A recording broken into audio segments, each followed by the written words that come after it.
പൂതന ഭഗവാനെ ശത്രുഭാവത്തിലാ കണ്ടത്. ആർക്ക് വേണ്ടി? തൻ്റെ രാജാവായ കംസന് വേണ്ടി. പക്ഷേ അവിടെ വന്നപ്പോ ഭഗവാനെ കൈപിടിച്ചു ഇല്ലേ? അമിഞ്ഞ കൊടുക്കാനാന്ന് പറഞ്ഞു വന്ന ഒരു സ്ത്രീ ഒരിക്കലും ആ മാതൃവാത്സല്യം പറ്റിക്കുമെന്ന് വിചാരിക്കില്ല.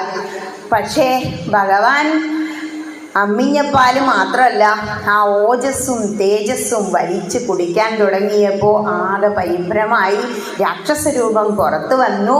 പക്ഷേ ഭഗവാനുണ്ടോ വിടണു? ഈ കഥയിൽ നിന്ന് എന്താ മനസ്സിലാക്കണ്ടേ? കഥയിലെ തത്വങ്ങളാണ് അറിയേണ്ടത്.